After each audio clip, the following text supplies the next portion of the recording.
المقربين اللهم أغننا بالعلم وزينا بالحلم وأكرمنا بالتقوى وجملنا بالعافية لا حول ولا قوة إلا بالله العلي العظيم والحمد لله رب العالمين. نوينا التعلم والتعليم والتذكر والتذكير والنفع والانتفاع والإفادة والاستفادة والحث على التمسك بكتاب الله تعالى وسنة رسوله والدعاء إلى الهدى والدلالة على الخير ابتغاء وجه الله ومرضاته وقربه وثوابه سبحانه وتعالى. حضرة المحترمين para muazzi, para pentakziah yang dimuliakan Allah, wa akhusu bidzikri yang sama-sama kita ta'zimi Gurunda Ustaz Haji Fauzi Ibnu Syekh Zawi Idham mata'ana Allah Ta'ala bituli hayatih wa riayatih.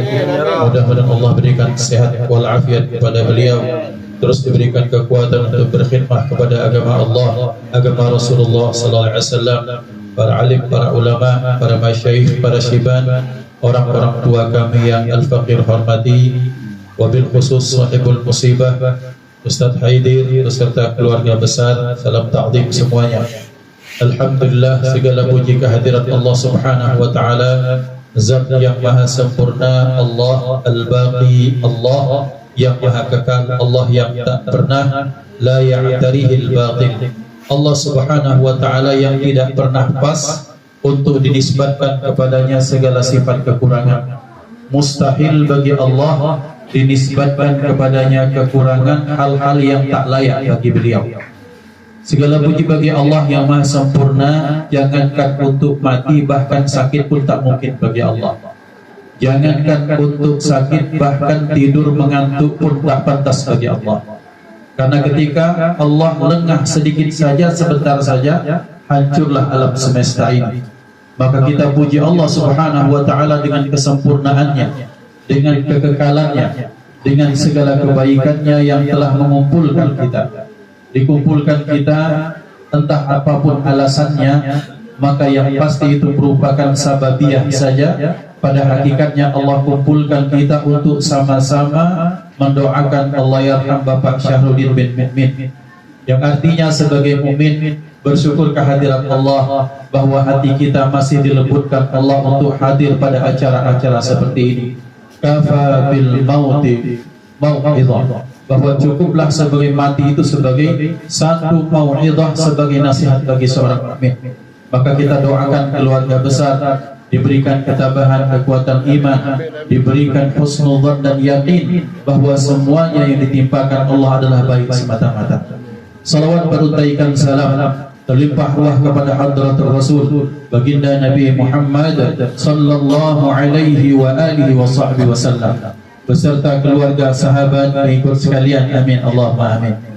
Ikhwatal iman yang dimuliakan Allah Subhanahu wa taala, tadi ketika Ustaz Lutfi mengajak kita, mengkhalifahi kita untuk tahlil, beliau memulai dengan la ilaha illallah, kemudian kita ucapkan hayyul mawjud. Allah juga namanya diperintah Allah sami'na wa ata'na, la ya'suna Allah ma amarahum wa yaf'aluna ma yu'marun. Malaikat itu apabila diperintah Allah dilaksanakan. Tapi kemudian apa? Terdengar ya?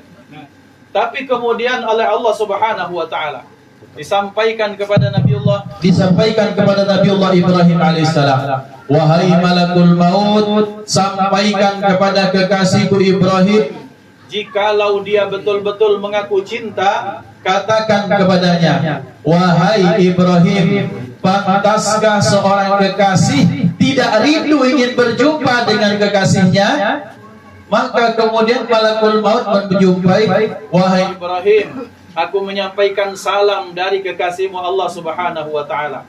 Dan Allah menyatakan, wahai Ibrahim, kekasih Allah, pantaskah seorang kekasih tidak mau berjumpa dengan kekasihnya? Bahasa kode.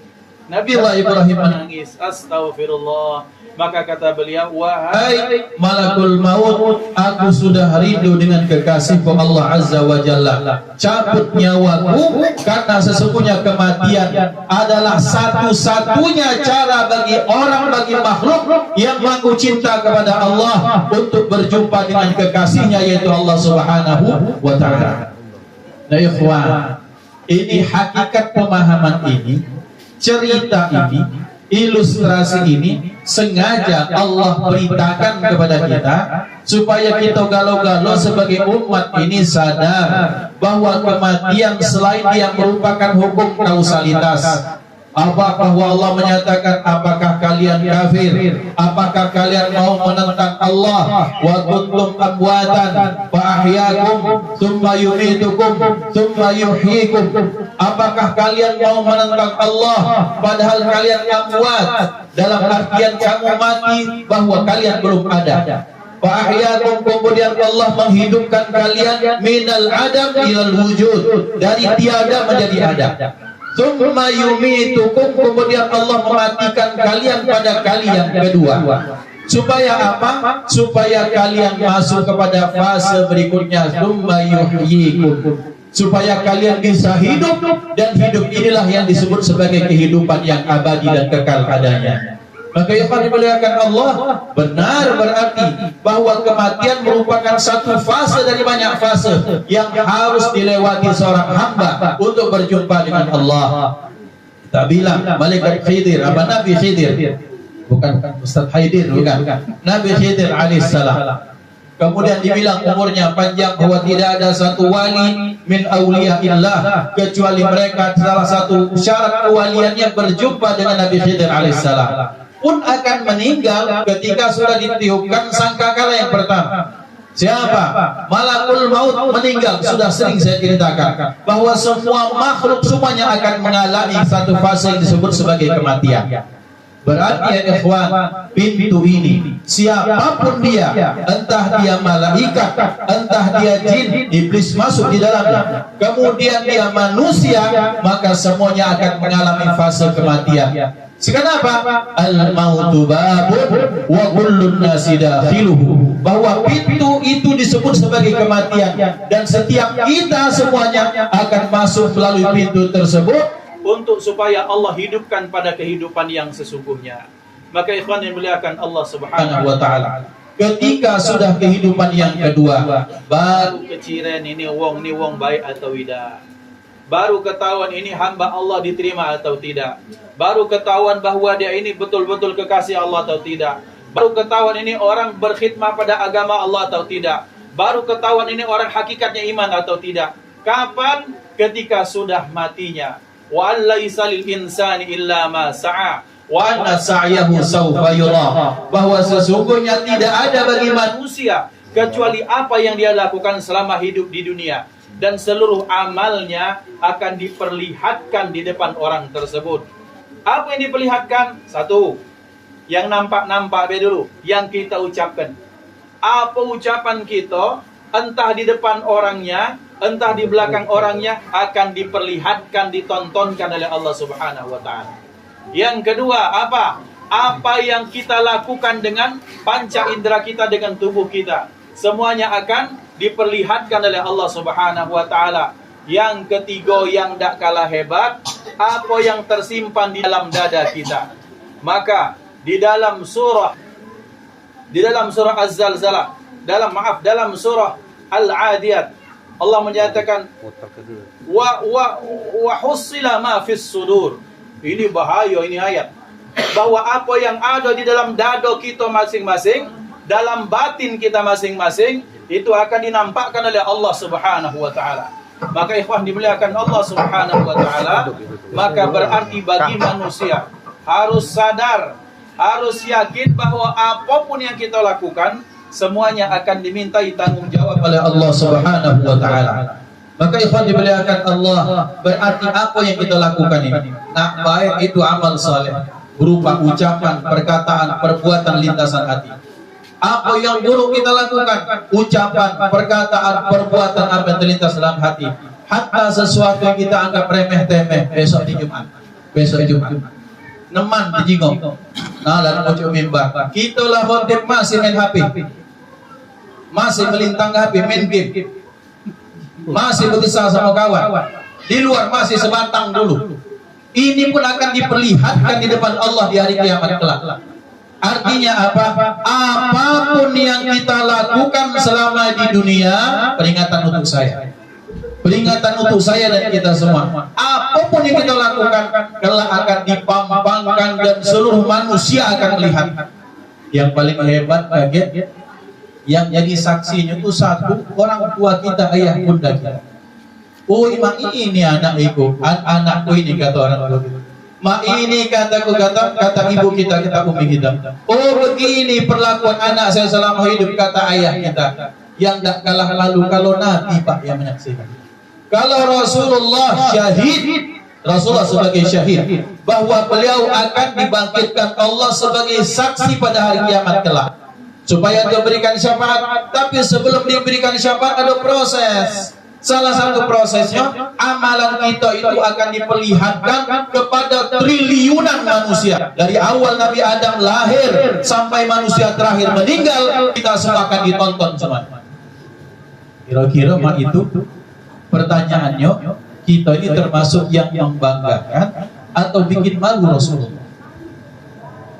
Apakah kita ini menyenangkan hati? Oh, anakku ranking 1, bangga orang tua.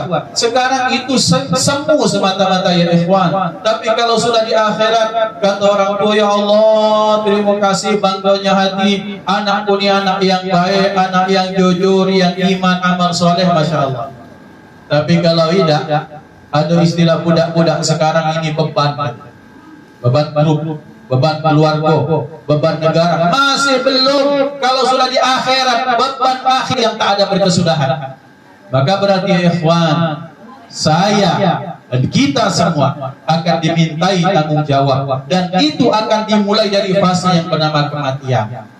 Maka ini merupakan kematian yang kedua kita. Setelah itu kita akan menunggu waktu entah lama entah sebentar, akan masuk kepada fase kehidupan. Maka disitulah sering saya sampaikan dalam mau'izah kematian, bahwa an-nasu niyamun fa idza matu intabahu. Manusia itu sedang tertidur. Sekarang ini kita sedang tertidur. Sekarang ini kita sedang tidak sadar. Nanti kelak ketika kita sudah mati, baru sadar, baru terjaga dari tidur panjang selama hidup di dunia. Maknanya apa? Oh, pengajian begini pahalun. Oh, dengarkan tausiah itu ini pahalun. Oh, dengarkan kata uang tua ini balasannya. Oh, ternyata syahadat kalimat la ilaha illallah ratibul haddad, kemudian bersedekah ini dan itu, ini balasannya. Kalau baik. Kalau buruk, oh ternyata ya Allah, ini sakitnya betapa ternyata balasan terhadap kekufuran selama ini. Ini balasan darimu ya Allah, betapa selama ini orang tuaku terus berharap banyak, bahkan sebaliknya aku membantah orang tua setiap hari sampai mati. Ini ya Rabb, ternyata balasanmu, bahwa ada harta orang tua habis kugadaikan untuk judi slot, judi online.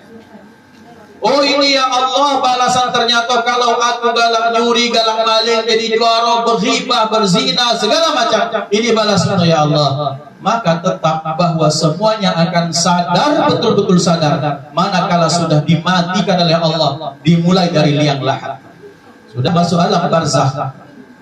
Maka Allah menyatakan, marajal bahraini yaltaqiyan bainahuma barzakhun la yabghiyan. Allah mempertemukan dua lautan, dan di antara dua lautan itu keduanya tidak bercampur, karena di antara keduanya ada barzakh, ada tirai, ada dinding yang tipis. Mengapa alam barzakh disebut sebagai alam barzakh?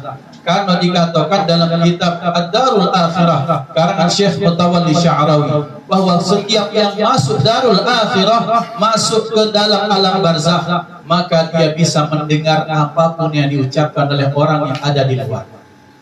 Jadi ucapkan yang baik-baik. Kita sedang tasyi'ul janazah, mengiring jenazah, kita doakan yang baik. Tinggalkan dulu nak merokok. Merokok kalau banyak mau merokok ya ikhwan, tapi tolong jangan sampai ada di kuburan. Wong dia ada gawe galo, BG banyak gawe kalau kita kelempang ini. Tapi tolong kaget bahas masalah gawean, cuti, gaji. Kita ini punya kesenangan gala, semua kita sudah punya kesenangan, kehobian segala macam, tunda dulu. Minimal hargai perasaan orang yang sedang tertimpa musibah. Ini anak orang musibah nangis-nangis, sebelah sana tertawa kakak-kakak, sana ngerokok kumpul-kumpul, di sana segala macam masalah menceritakan masalah pekerjaan, cuti jalan dan segala macam. Kira-kira kalau emak kita nih, kalau ibu saya yang meninggal, terus ada bapak-bapak yang ketawa di samping saya, kira-kira bagaimana? Atau kita rubah, Anda yang tertimpa musibah, saya yang ketawa, bagaimana ceritanya? Ini ya ikhwan, dan semua itu tetap dimintai tanggung jawab oleh Allah. Dan pertanyaannya adalah, kalau sudah sampai di liang lahat, di pemakaman muslim, kita masih mengesahkan masalah dunia, kapan lagi kita mikirkan akhirat ya ikhwan? Sudah di pemakaman cerita masih tentang dunia, masuk masjid masih cerita tentang dunia. Kapan jatah Allah untuk kita sebut namanya? Kapan akhirat kita pikirkan untuk kita bahas berdua atau bertiga dengan teman-teman kita? Kalaulah sudah masuk pemakaman masih cerita dunia, masuk ke masjid yang mestinya kita ibadah masih cerita dunia, berarti hati kita sudah sangat dipenuhi dengan cinta kepada dunia. Dan kalau sudah seperti ini, yang ini jangankan untuk mati lampu, mati HP, ketik sinyal ke stres ngomongnya. Anaulah, al-faqirullah. Yang seperti ini, kalau sudah akut penyakit seperti ini, jangankan dia mati listrik, hilang sinyal, ketik sinyal, dah baca main game sudah hilang, dah baca update status hilang, stres dia. Ngapa? Karena kecintaan yang berlebihan terhadap dunia. Berarti pengingat untuk saya dan Anda, pengingat untuk kita semua, bahwa salah satu mengapa kita disuruh hadir ke tempat-tempat seperti ini, supaya sadar, benar kata Ustaz Dery, yang kaya mati, yang miskin mati, rakyat mati, pejabat mati, raja, orang jelata mati. Artinya kita semua akan mati. Tinggal masalahnya, makmano cara kita mempersiapkan untuk menghadapi kematian. Ada yang nyiapkannya bergoyor, bersejar dengan cara dengan mencari amal soleh sebanyak-banyaknya.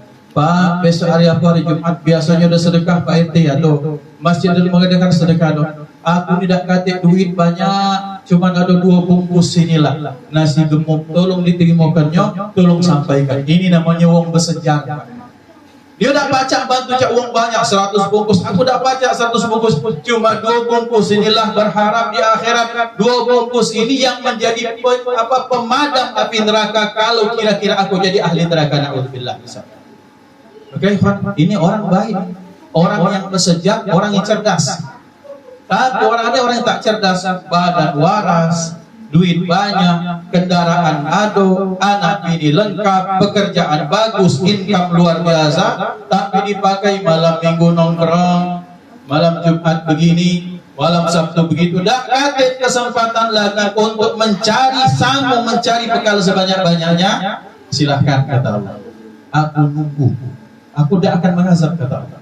Aku tidak akan timpakan azab seperti kaum terdahulu. Tunggu bahaya kata Allah. Dan kalau sudah di situ aku nunggu selesai. Dikatakan Imamul Haddad bahwa beliau menyatakan al-khalqu ma'al haqq, bahwa manusia atau makhluk itu cuma 2 katanya. Ya imma fi dairatir rahmah, ya imma fi dairatil hikmah, dairatul hikmah. Bahwa Imamul Haddad menyatakan ini sebagai penutup. Manusia cuma 2 saja. Ada yang ada di daerah rahmah, ada yang masuk daerah hikmah. Apa daerah rahmah? Orang mendapatkan kasih sayang Allah. Dan kita berharap kita mendapatkan kasih sayang Allah. Dan kalau sudah masuk di dunia, masuk dairatul rahmah, di akhirat akan mendapatkan fadl dari Allah, mendapatkan keutamaan, mendapatkan kemuliaan, mendapatkan ridha, mendapatkan surga Allah. Kalau dairatul hikmah, siapa dairatul hikmah? Hikmah itu pacak jadi percontohan bagi orang, baik di masanya maupun sesudahnya. Ada wong soge, hebat, sogenya minta ampun, siapa korun mati, kelebu, matinya diazab dan dimalukan Allah. Oh ternyata sogi kita ini belum mobil 10, motor 15 belum. Ada jauh lebih hebat yaitu Qarun. Sogi tapi kafir, Allah hinakan dia. Pelajaran hikmah bagi yang lain. Yang kedua, siapa? Ada orang yang dia menjabat tak pernah turun, siapa? Namrud dan Fir'aun. Sehat terus tak pernah sakit. Diriwayatkan 3 atau 400 tahun. Fir'aun itu tak pernah sakit ya ikhwan. Gara-gara tak pernah sakit itulah kemudian mengaku ana rabbukumul a'la, aku ini Tuhannya. Tak pernah sakit. Hebat. Maka ada di sana itu ada namanya hammam Fir'aun, ada pemandian Fir'aun. Pemandian apa? Pemandian seperti goa, di situ masuk itu keluar itulah keringatan, banyak belerangnya di sana. Sehingga di situ dia menjadi sehat. Dengan gara-gara tak sakit itu ternyata apa? Membasuhkan maaf kasar tergapung juga ikhwan. Mati juga. Allah hinakan dia. Yang kaya sudah, pejabat sudah, yang hebat sudah, yang jenius canggih Haman. Haman itu sekarang itu sebutlah S2, S3, PhD, profesor, penemu, siapa tetap mati kafir kepada Allah, dihinakan Allah Subhanahu wa taala. Dairatul hikmah. Nah, kata Imam Al-Haddad, kalau sudah masuk dairatul hikmah, di akhirat itu akan masuk dairatul adl, akan mendapatkan keadilan Allah. Dan kalau sudah keadilan Allah, ngeri gitu. Ngapa ngeri? Serupiah kita makan, Allah akan adili. Satu ucapan yang kita belum minta maaf pada saudara kita, diadili sama Allah. 1 menit dipakai maksiat, diminta akan di dalam pengadilan Allah Subhanahu wa taala. Kita ini mengharap dairatul rahmah terus, tapi kadang-kadang kalau dia bahaya dairatul hikmah masuk dairatul adl, dan kalau sudah dairatul adl susah kita keluar dari azab Allah Subhanahu wa taala. Maka ikhwan, tugas kita malam hari ini, datang kita sama-sama dengan niat yang baik, niat yang tulus, niat yang murni untuk mendoakan ahlul musibah. Sebagaimana diajarkan oleh Rasulullah sallallahu alaihi wasallam, a'zamallahu ajrakum wa ahsana azaakum wa ghafara limayyitikum fa inna lillahi wa inna ilaihi raji'un. A'zamallahu ajrakum, mudah-mudahan Allah membalas, Allah membesarkan, Allah mengagungkan balasan untuk kalian. Kemudian wa ghafara limayyitikum wa ahsana azaakum, dan Allah akan memperbagus azab dengan hadirnya kita. Mudah-mudahan terhiburlah, kuatlah hati orang yang tertimpa musibah, dan itulah fungsi kita sebagai makhluk sosial. Wa ghafara limayyitikum, dan mudah-mudahan Allah mengampunkan kesalahan dan dosa yang meninggal di antara kita. Maka ikhwan, kita lahir adalah untuk menyembah Allah, mencari amal sebanyak-banyaknya, kemudian pada akhirnya berharap kita mendapatkan rahmat dan ridha Allah serta surganya Allah Subhanahu wa taala. Dan salah satu